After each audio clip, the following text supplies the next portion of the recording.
성경 데살로니가 전서 5장 12절부터 24절까지 보겠습니다. 데살로니가 전서 5장 12절부터 24절 한 절씩 교독하시고 마지막 절은 함께 봉독하겠습니다.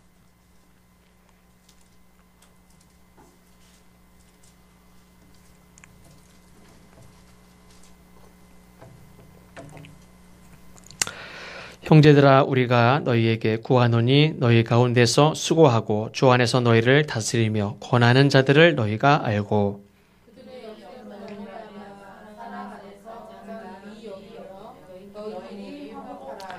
또 형제들아, 너희를 권면하노니 게으른 자들을 권계하며 마음이 약한 자들을 격려하고 힘이 없는 자들을 붙들어주며 모든 사람에게 오래 참으라.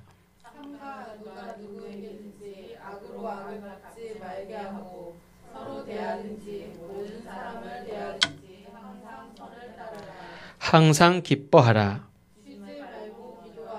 범사에 감사하라. 이것이 그리스도 예수 안에서 너희를 향하신 하나님의 뜻이니라. 예언을 멸시하지 말고 악은 어떤 모양이라도 버리라.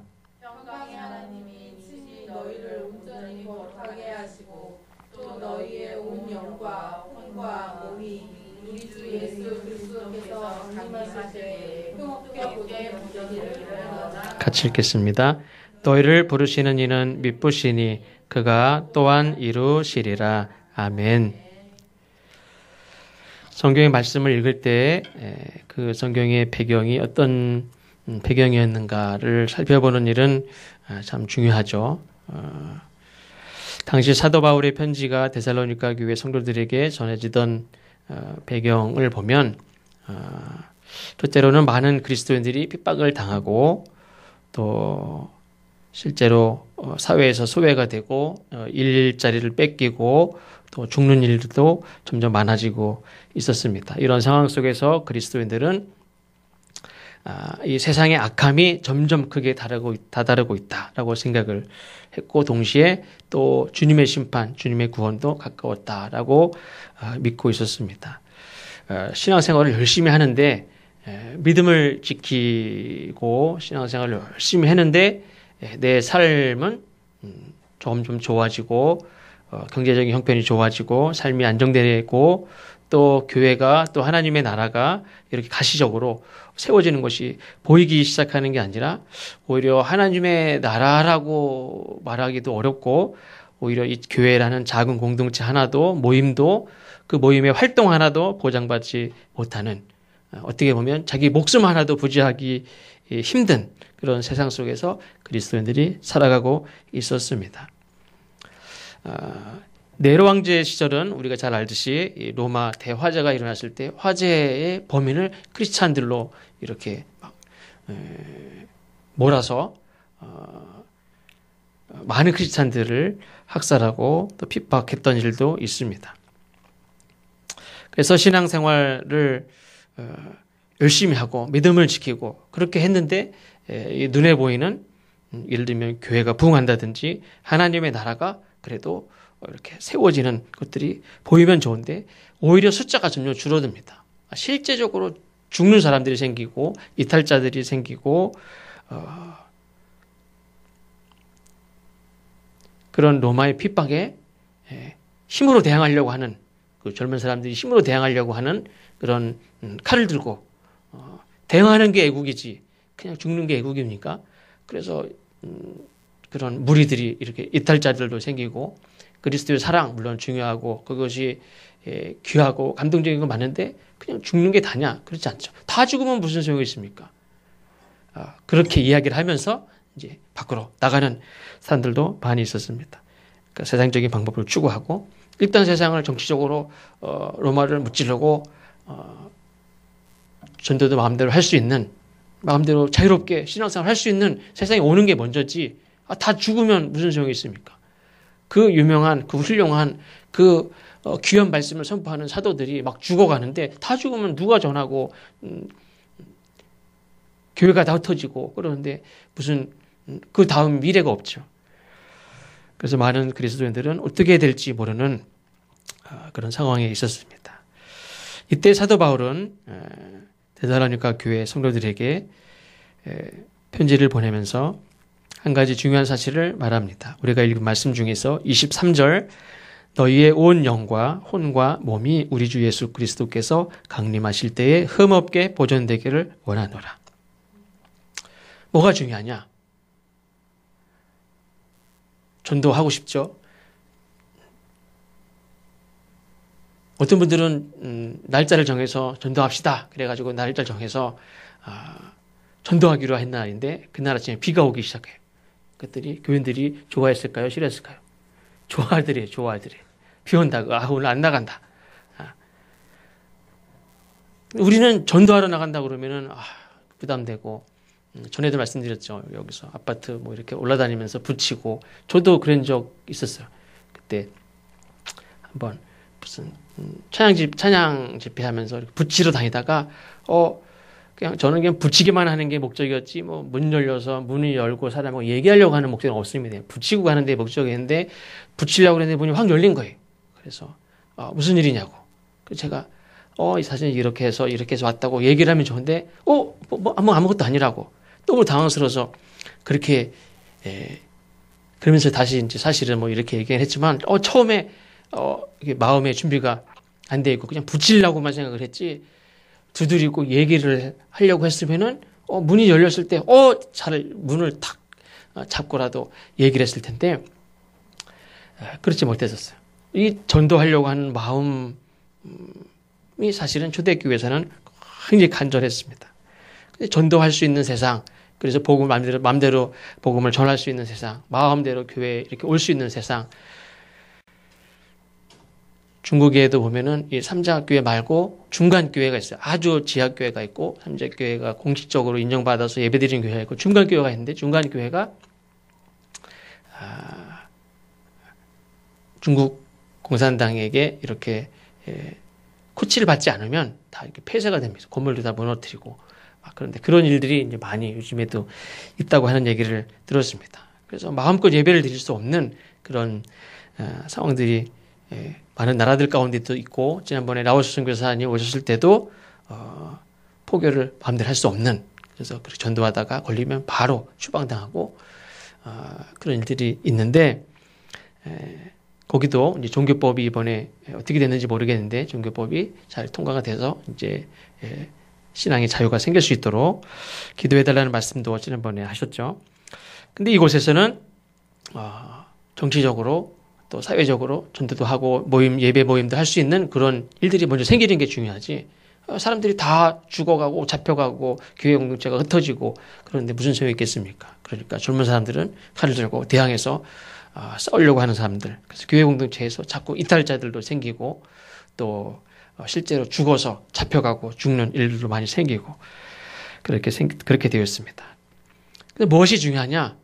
전도할 수 있는 것도 중요하고 모이는 것도 중요하고 예배하는 것도 중요하고 또 내가 뭔가를 하는 것도 중요한데 가장 중요한 것은 주님께서 오실 때에 우리가 흠없는 모습으로 주님을 뵙는 게 다 가장 중요하다. 그래서 주 안에서 첫 번째로 보면 주 안에서 다스리며 권면하는 자들을 귀하게 여기고 화목하라 이렇게 말씀합니다. 그래서 사도 바울이 오늘 하신 말씀은 때가 이르러서 아주 새로운 전혀 어떤 특별한 어떤 것들을 제시했느냐 그렇지 않습니다. 사실은 그동안 사도 바울이 계속 했던 말씀이기도 합니다. 첫 번째는 주 안에서 다스리며 권면한 자들을 가장 귀하게 여기고 화목하라. 주 안에서 다스리며 권면하는 자들은 말 그대로 다스리고 권면하는 자들.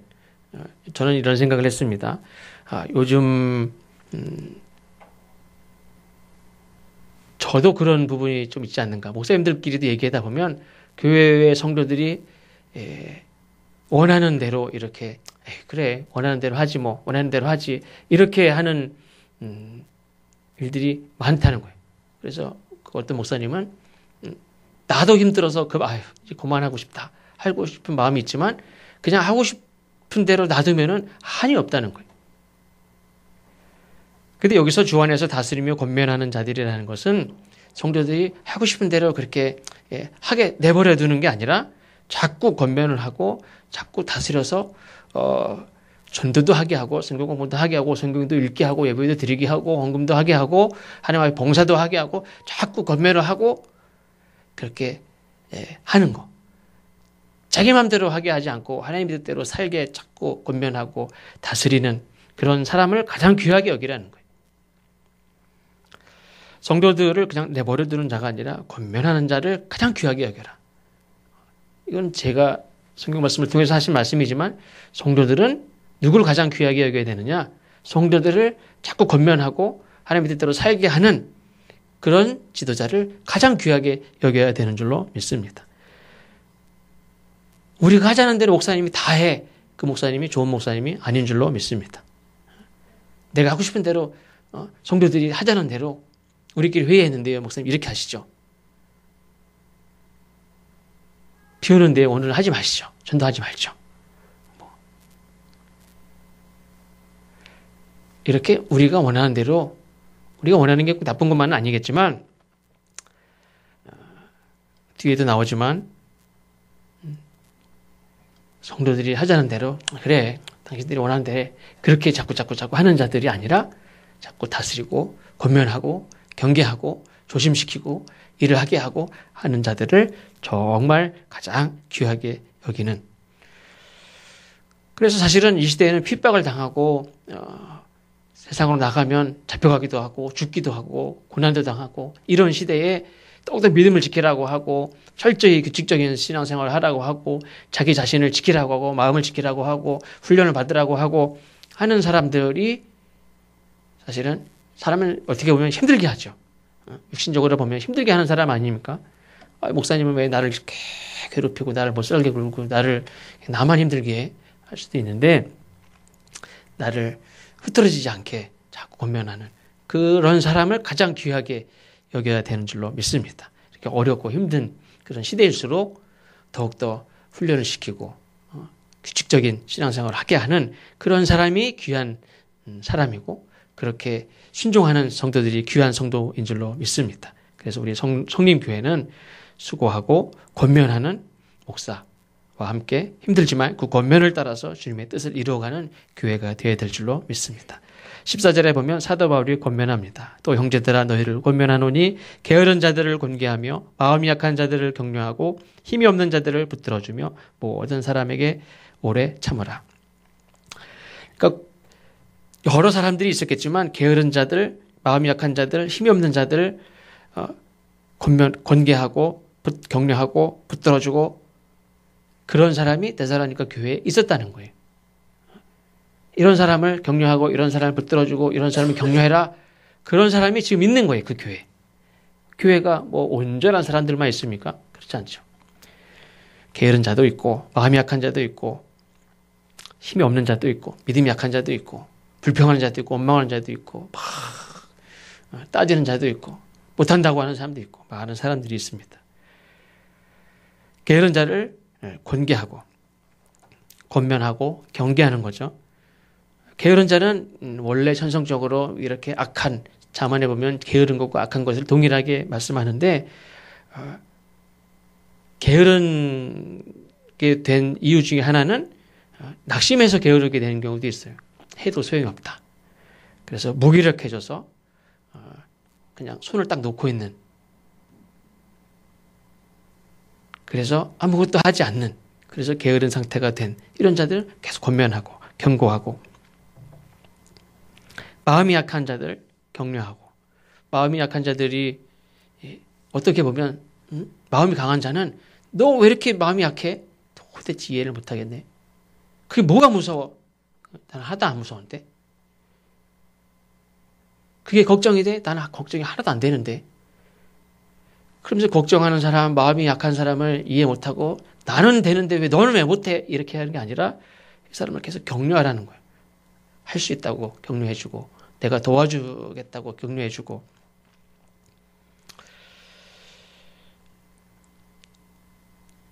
굳이 이해하려고도 할 필요 없는 것 같아요. 그냥 그런 사람이 분명히 있어요. 답답해하지 말고 이해가 안 된다고 막 화낼 것도 없고 아니 몸이 이렇게 다리가 약해서 쩔뚝거리면 그게 이해가 못합니까? 그냥 그러면 아, 저 사람 약하구나. 약하면 그 약한 그 자체를 그냥 인정하면 되는 거예요. 근데 너는 왜 못 걸어? 나는 걷는데 이렇게 얘기할 거 없어요. 믿음이 약한 사람이 있는 것은 믿음이 강한 자가 감당할 부분이라고 그랬지. 너 왜 못해? 그 사람을 막 훈련시켜서 막 강하게 하려고도 할 것도 없어요. 그 부족한 부분은 내가 할 부분이라고 그랬어요. 내가 감당할 부분인 거예요. 그 사람을 왜 못하냐고 할 것도 없고, 끌고 갈 것도 없고 막 그 사람을 달리게 막 할 것도 없어요. 그 부족한 부분은 내가 하면 되는 거예요. 힘이 없는 자들을 붙들어 주라고 그랬어요. 힘이 없는 자들을 막 잘 달리게 막 훈련시킬 것도 없어요. 붙들어 주는 게 내가 할 일이라는 거예요. 그리고 모든 사람에게 오래 참으라. 사실은 게으른 자, 마음이 약한 자, 힘이 없는 자, 만약에 그 사람이 내 식구예요. 그 사람이 내 친구예요. 그 사람이 우리 교인이에요. 그러면 참기가 제일 힘들어요. 다른 게 힘든 게 아니라 오래 참는 게 제일 힘들어요. 그거 그냥 같이 그대로 받아주고 그대로 같이 함께 가는 게 그거를 계속 끝까지 그대로 인정해주고 같이 가는 게 힘들어요.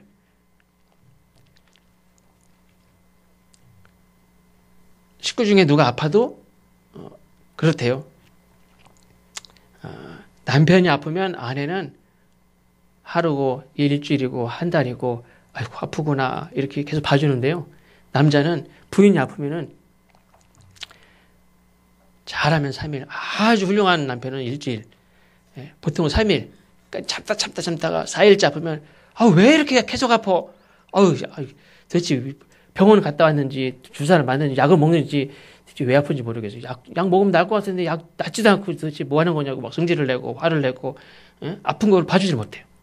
3일 이상을 안 가요. 날 때가 됐잖아요. 왜 안 나? 도대체 빨리 나야 나도 편한데 아주 힘들어 죽겠어요. 그래서 안 나. 그렇게 오래 참는 게 쉬운 게 아니에요. 저 사람이 아픈 거, 저 사람이 약한 거, 저 사람이 부족한 거, 저 사람이 쫄록거리는 거, 저 사람이 늘 걱정하는 거, 저 사람이 늘 마음이 약해가지고 안절부절하는 거, 그거를 오래 참는 것을 사실 어려워요. 그 모든 사람들에게 오래 참으라 그랬어요. 그걸 못 참는데 어떻게 이 핍박을 받고 순교를 당하고 신앙적으로 어려움 당하는 시대를 어떻게 견뎌나갑니까? 내 식구들, 내 형제들 아픈 거, 게으른 거, 맨날 불평하는 거, 맨날 짜증내는 사람, 걱정하는 사람, 두려워하는 사람, 그 사람들도 오래 못 참고 어떻게 신앙을 지키고 하나님의 나라를 기대하고 하나님의 나라를 세워가고 그렇게 할 수 있느냐 하는 거예요. 그래서 이 사도 바울은 다른 거 얘기하지 않고 먼저 게으른 자, 마음이 약한 자, 힘이 없는 자들 이런 자들에게 먼저 오래 참는 사람이 되어야 된다. 이렇게 말씀합니다. 그리고 15절에 보면 삼가 누가 누구에게든지 악으로 악을 갚지 말게 하고 서로 대하든지 모든 사람을 대하든지 항상 선을 따르라. 방법도 선하게 하고 그 목적도 선해야 되고 삶의 원칙 선을 따르는 거. 하나님이 하나님의 뜻에 옳은가? 하나님이 기뻐하시는가? 방법도 내가 추구하는 목적도 내 방향도 내 목적도 다 옳은가? 하나님 앞에 선한가? 거기에 늘 비춰보면서 살으란 말이에요. 그리고 우리가 잘 아는 16절, 17절, 18절 말씀 항상 유지해야 될 거. 항상 유지해야 될 거. 세 가지를 말씀하죠. 항상 기뻐하라. 아플 때도 항상 기뻐하라는 거예요.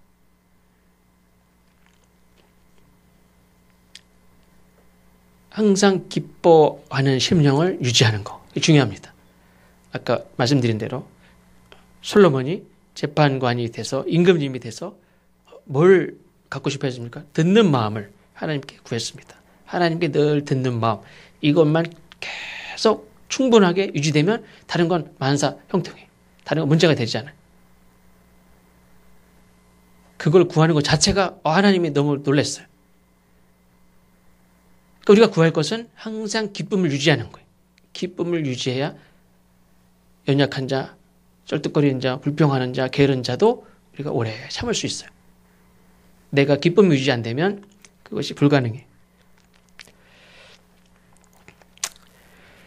미우라 아야코라는 사람 있죠. 일본의 그 유명한 요리 작가. 이분은 보니까 제가 자세히는 못 봤었는데 보니까 파킨스 병으로도 고생하고 직장암도 걸렸고 대상포진 요즘 우리나라도 대상포진 걸린 사람들 있죠. 대상포진 걸려서 몇 년 동안도 계속 걸리고 그래서 고생하고 심장병으로도 몇 년 동안 고생하고 폐병으로 13년 동안 병원에 있었고 거의 평생을 그냥 병원에서 고생을 하며 살았습니다. 그리고 우리가 몸만 아파도 몸이 오랫동안만 아파도 사람이 짜증이 막 생기고 우울해지기도 하고 모든 사고방식이 좀 부정적이 되기도 하고 그렇습니다. 근데 폐병에 직장암에 파킨슨병에 대상포진은 실제로 막 몸이 아픈 병이죠. 그리고 심장병에 그렇게 병원에 있으면은 사람이 막 우울해지고 잠을 들면 이렇게 미칠 수도 있어요. 이렇게 병실에 가만히 일주일만, 한 달만, 두 달만 이렇게 있어도요 사람이 점점 이렇게 이상해져요. 제가 교통사고 잠깐 났을 때, 아주 살짝 났을 때 첫날, 이틀, 3일 얼마나 좋았는지 몰라요.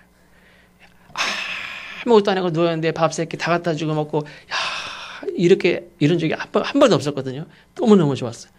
근데 4일째 되면서부터 너무 힘들더라고요. 근데 이분이 미우라 야코가 그렇게 병들고 그래서 이렇게 얼굴이 찡그러질 수도 있고 아프니까 당연히 얼굴이 찡그러지죠. 힘들고 그렇게 병원에서 있었는데 그는 늘 마음속에 기쁨이 충만했다고 합니다. 이 병원에서 내가 뭘 할 수 있을까? 많은 자기 아픈 게 막 보이는 게 아니라 사실 내가 아프면 일단 나부터 보이지 뭐 내가 급하면 저 사람부터 도와줍니까? 일단 내가 급하지. 근데 이분은 병원에 있는 많은 아픈 사람들을 이렇게 보면서 저 사람들에게 내가 여기서 잠깐 있다 나가는 게 아니라 여기서 오래 있는데 이 사람들에게 어떤 도움이 될까? 어떤 위로를 할 수 있을까? 라고 생각을 하다가 매일매일 이렇게 소설을 몇 장씩 썼대요. 그래서 그거를 복사해가지고 원하는 사람들한테 이렇게 돌려서 사람들이 이렇게 병실에서 보고 너무너무 재밌다고. 다음은 어떻게 되냐? 다음은 아직 안 썼죠. 그러면 그걸 다음에 빨리 써달라고. 그러니까 미우라 야코가 가서 또 다음을 쓰는 거예요. 다 써가지고 다음날 또 이렇게 돌리니까 또 막 재밌다고. 그 다음은 또 써야죠 이제. 사람들이 병실에 있는 사람들이 아픈 건 아픈 거고 그 소설을 계속 기다리는 거예요. 또 기다리고 그 다음날 또 기다리고 미우라 야코는 또 이야기를 계속 써가고 그래서 많은 환자들이 실제 몸은 아프지만 내일을 기다리고 그 다음 이야기는 뭘까? 소설 속에서 나오는 그 다음 이야기도 중요하지만 하나님께서 나의 내일 이야기, 나의 다음 이야기 또 생각하게 되고 그래서 많은 사람들이 이렇게 함께 그 소설을 읽으면서 이렇게 하루하루를 소망을 가지며 살게 되는데 매일매일 그렇게 써서 모아놓은 것이 빙점이라는 책이라고 합니다. 그래서 미우라 야코도 사실은 본인도 힘들었지만 그걸 계기로 해서 그 이후로 많은 책들을 또 이렇게 쓰게 됐다고 합니다. 그래서 어려운 중에도 또 아픈 사람들을 위해서 내가 뭔가를 할 수 있을까? 그리고 사실은 어떻게 보면 내가 저 사람을 위해서 뭔가를 해준 게 아니라 함께 한 거죠. 그래서 우리가 나는 윗사람이고 저 사람은 아랫사람이고 나는 임금이고 너희들은 백성이고 내가 너희들을 베푼다 하는 게 아니라 나누는 겁니다. 나누는 거. 내 이야기를 저 사람들과 나누는 거. 하나님이 내게 주신 은혜를 나누는 거. 내가 뭘 더 낫다고 누구한테 베풉니까? 나도 똑같은 환자고. 그렇죠? 나도 똑같은 환자지.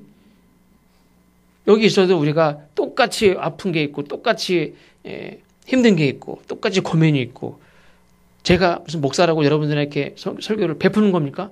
똑같이 나누는 거예요. 같이. 하나님의 말씀을 같이 나눠 먹는 거예요.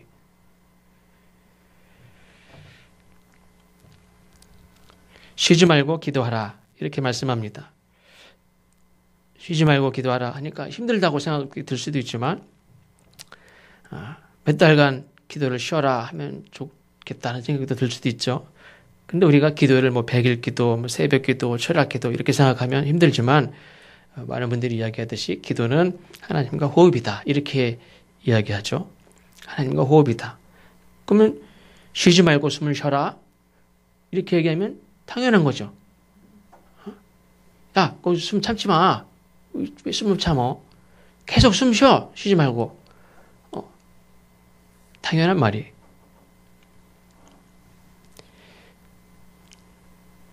제가 어떤 목사님에게 제가 같이 운동하자고 얘기했더니 자기는 운동한대. 무슨 운동하냐고 그랬더니 숨쉬기 운동한대요. 숨쉬기 운동. 나가서 이렇게 산에 가는 것도 싫어하고 뛰는 것도 싫어하고 다 싫어해. 그래서 자기는 쉬는 게 제일 좋대. 그래서 숨쉬기 운동한대요. 살기도 힘든데 쉬지도 않고 숨 쉬느라고 얼마나 힘들까. 잠시 숨을 좀 멈추고 쉬어라 하면 편안합니까? 아니죠. 쉬지 말고 기도하라는 말은 영적으로 하나님과 이렇게 숨을 쉬듯이 계속 교제하라는 말입니다. 숨을 쉬듯이 언제든지 하나님과 가까이 교통하라는 그런 말씀입니다. 언제든지 전화에 어떻게 숨 쉬듯이. 얼마나 감사한 말입니까? 쉬지 말고 기도하라. 하나님 무슨 일 시켜놓고 하나님 딴 게 하는 게 아니라 뭐 일 시키는 게 아니라 숨 쉬듯이 나하고 계속 이렇게 숨을 쉬듯이 나무가 이렇게 이산화탄소를 내뿜고 그 산소를 내뿜고 이산화탄소 들여마시고 우리는 그 산소를 들여마시고 이산화탄소 내뿜고 그렇게 하듯이 하나님과 그렇게 교제하라는 거죠. 숨을 쉬듯이 그렇게 쉼 없이 언제든지 늘 가깝게 박자가 뒤틀리는 것도 없이 그냥 숨 쉬다가 숨 박자가 안 맞아서 숨 못 쉬거나 그렇지 않죠. 갑자기 숨이 안 쉬어진다거나 그렇게 그런 경우도 있지만 그렇게 아무리 생각해도 자연스럽게 숨을 쉬듯이 하나님과 그냥 편안하게 언제든지 그렇게 하나님과 교제하라는 말씀이죠. 범사에 감사하라. 어떤 분이 이렇게 얘기했습니다. 세 가지로 사람은 인격을 이야기할 수 있는데 첫 번째는 감사하다, 미안하다, 사랑합니다. 이 세 가지만 잘하면 참 훌륭한 사람이다. 그렇게 얘기할 수 있대요. 감사합니다. 말할 수 있는 것은 그 말하는 것 자체가 자기를 이렇게 낮추는 모습이죠. 작은 일에도 감사하는 거. 고맙긴 네가 감사해야지 왜 내가 감사해? 많은 사람들이 그렇게 하죠. 네가 나한테 감사하다고 말해. 고맙지? 와서 인사하고 명절 때마다 와서 인사하고 나는 감사하다는 인사를 받는 사람이라고 생각하지 누구한테 가서 고맙다고 감사하다고 그렇게 말하는 사람 많지 않아요. 그러나 작은 일에도 누구에게든지 고맙다고 당신 덕분이라고 자기를 낮추는 그런 모습. 이 감사는 우리가 성경에도 뭐 많은 예가 있겠지만 다니엘을 보면은 죽음을 앞두고도 감사하는 모습이 있죠. 이 다니엘을 모험하는 자들이 다니엘이 하루에 3번씩 늘 창문을 열고 예루살렘을 향하여 기도하는 것을 알고 그걸 못하게 하려고 이렇게 법을 만들어서 했는데 이 다니엘이 알면서도 자기 방에 올라가서 예루살렘을 향하여 창문을 열고 기도하죠. 그때 기도 말씀을 읽어드리면 다니엘서 6장 10절에 보면 다니엘이 이 조서에 왕의 도장이 찍힌 것을 알고도 자기 집에 돌아가서는 윗방에 올라가 예루살렘으로 향한 창문을 열고 전에 하던 대로 하루 3번씩 무릎을 꿇고 기도하며 그 다음에 뭐라고 나와 있냐면 그의 하나님께 감사하였더라. 지금 상황이 어떻습니까? 저기서 보고 있어요. 내가 지금 매일 3번씩 하나님 앞에 기도하는 걸 알고 그걸 못하게 하려고 지금 딱 올무를 딱 걸어서 자기를 죽이려고 하는 자들이 지금 현장을 지금 보고 있어요. 내가 여기서 지금 기도를 끝내는 순간 자기는 잡혀가서 죽는 거예요. 근데 기도하고 3번씩 무릎 꿇고 기도하며 그의 하나님께 감사하였더라. 뭐가 감사한 일입니까? 이 기도한 것 때문에 내가 잡혀가서 죽을 텐데. 어떻게 보면 하나님 앞에 기도할 수 있는 것 자체가 감사할 수도 있죠. 내가 기도하는 것 때문에 내가 잡혀가 죽는다. 예를 들면 그 스데반 집사님 같이 사도바울 같이 사는 것도 죽는 것도 유익하고 하나님의 영광을 위하여.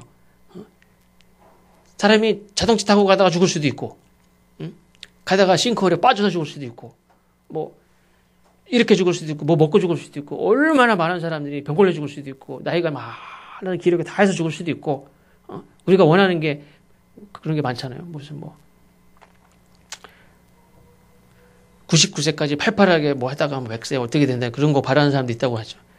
그게 기도 제목인 사람도 있어요. 근데 다니엘은 기도하다가 마지막 기도하고 하나님 앞에 기도한 것 때문에 죽게 된 이것이 감사했던 것 같아요. 전에 한번 말씀드린 대로 오병이어 기적 그 내용을 보면은 하루 종일 예수님 말씀을 들은 자들이 이제 저녁을 먹어야 될 시간에 먹을 것을 이렇게 어떻게 보면 먹을 것을 제자들이 막 구하는 것을 그 사람들이 다 알아요.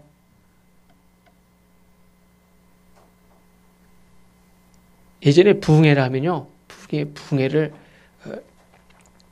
부흥회 강사님이 부흥회를 막 잘하시고 은혜가 넘치고 막 성령 충만하고 막 그러면 헌금이 막 헌금하라고 막 헌금이 막 쏟아져 들어올 때도 있었어요, 옛날에. 그런 거 생각하면 예수님이 설교를 아침부터 저녁 때까지 막 설교를 했는데 하고 헌금하라는 것도 아니고 그냥 저녁 먹을 게 얼마 있는지 이렇게 좀 알아봐라 했더니 제자들이 막 알아보기 시작했어요. 딱 보니까 먹을 걸 막 구하는 거예요. 근데 거기 있는 사람들이 남자만 5,000명인데 5,000명이 먹을 거를 한 명도 안 내놔요. 저 이걸 보고 와 진짜 독하다 그랬어. 아침, 점심, 저녁 예수님 말씀을 다 듣고 먹을 걸 하나를 안 내놔요. 달랑 어린애가 애니까 내놓은 거예요. 애니까. 머리가 큰 어른들은요 안 내놔요. 왜? 말씀 들은 건 들은 거고 은혜 받은 건 은혜 받은 거고 이건 내가 먹을 건데. 근데 애라 뭣도 모르고 내놓은 걸지도 몰라요. 애가 보리떡 5개 물고 2마리 내놨어요. 그럼 제가 그걸 받았으면요 이런 아침, 점심, 저녁까지 말씀을 듣고 내놓은 게 달랑 이거예요, 이거. 그러면서 이거 보놓고, 야, 이놈들아, 너 봐라, 이거 봐라. 너희들은 말씀 들을 자격도 없어.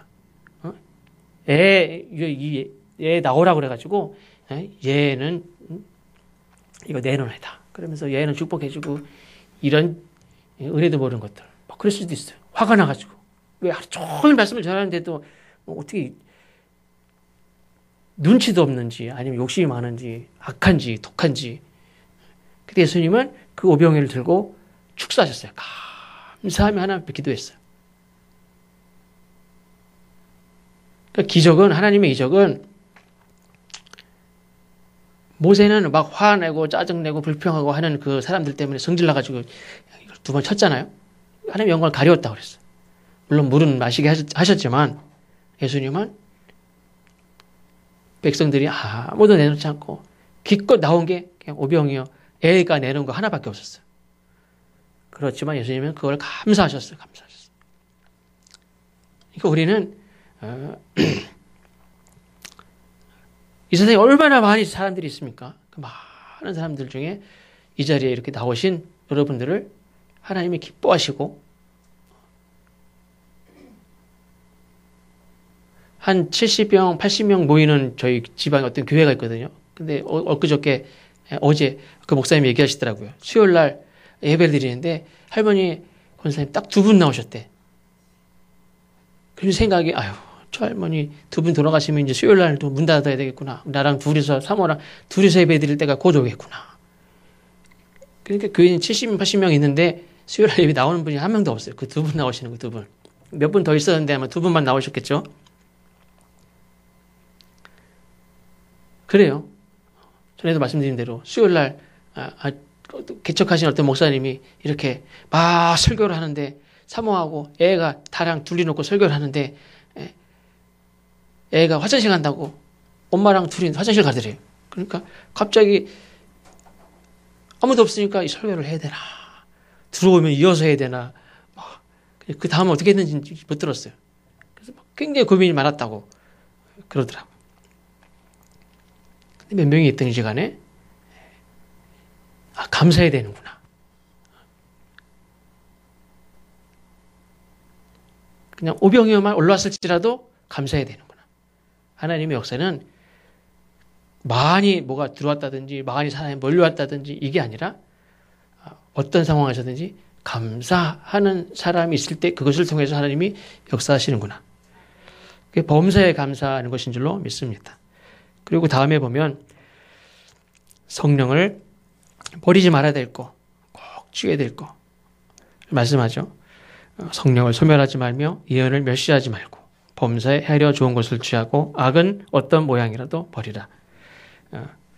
우리를 인도하시는 하나님, 도우시는 하나님, 소멸하지 말아라.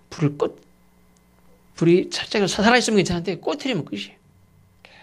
살리는 게 중요하고, 예언, 하나님께서 어떻게 보면 하나님의 말씀으로 우리를 계속 권면하시는 것들을 무시하면 안 돼요. 예언이 무슨 앞으로 2050년에 우리나라가 어떻게 될 것이다. 이게 예언이 아니고, 하나님의 말씀으로 우리에게 계속 권면하는, 권면이 옛날 일 얘기합니까? 앞으로 우리에게 어떻게 해야 될 것을 얘기하지 않습니까? 그것에 대해서 멸시하지 말라는 거예요. 귀하게 여기라는 그런 말 있죠. 그 외에 범사에 헤아려 좋은 것을 취하고 악한 거는 그건 말할 것도 없어요. 약간 모양이라도 악한 건 다 버리라는 거예요. 사도 바울이 왜 이렇게 권면하느냐? 주님께서 강림하실 때에 나의 온 영과 혼과 몸이 흠없이 거룩한 모습으로, 온전히 거룩한 모습으로 주님 앞에 서는 것이 가장 중요하기 때문에, 내가 오늘 사업을 잘하는 것도 중요하고, 시험을 잘 치는 것도 중요하고, 대학을 가는 것도 중요하고, 취업하는 것도 중요하고, 결혼하는 것도 중요하고, 노후에 잘 사는 것도 중요한데, 중요한 것은 주님 만날 때 우리의 영과 혼과 몸이 어떻게 살든 기억할 것은 지혜로운 다섯 처녀같이 등불 기름 준비하듯이 잘 준비된 모습으로 주님을 만나 뵙는 것이 중요한 줄로 믿습니다. 그래서 항상 기쁨의 모습으로 주님 만나 뵀을 때 얼굴이 그냥 하얘져가지고 잠깐만요, 잠깐만요는 안 되죠. 그냥 그런 일이 절대로 없어야 되고, 기도하는 호흡하듯이 주님과 늘 호흡하는 모습으로 감사의 삶으로 살아가야 될 줄로 믿습니다. 이야기 하나 말씀드리면, 탈무드에 이런 얘기가 있습니다. 어떤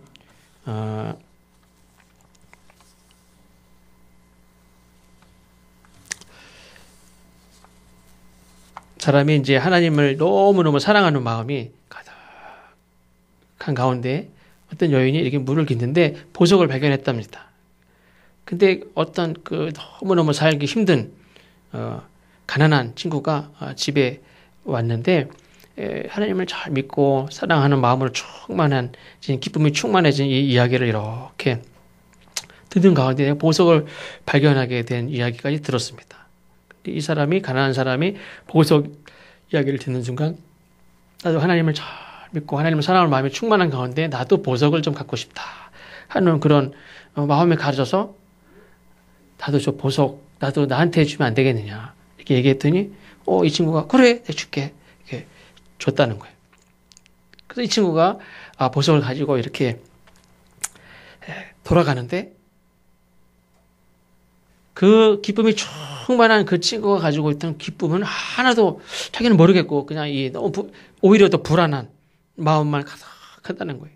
그래서 발걸음을 돌이켜서 그 친구 집을 찾아가서 보석을 되돌려주면서 이렇게 얘기했답니다. 친구여, 나에게 필요한 것은 보석이 아니라 이 보석을 나에게 건네준 당신의 마음이었다. 당신의 마음속에 있는 기쁨을 나에게 좀 줄 수 있겠느냐.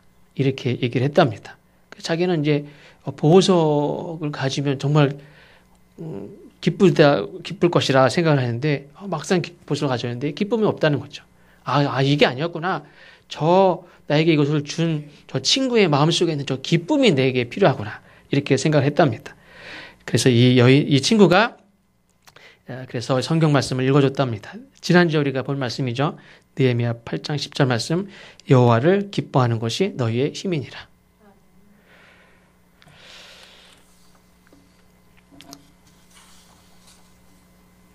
우리 삶 속에 보석이 아니라 보석을 줄 수 있는 그런 마음을 충만하게 누리며 살아가신 우리 모두가 되시기를 주님의 이름으로 축원합니다. 기도하겠습니다. 하나님 감사합니다.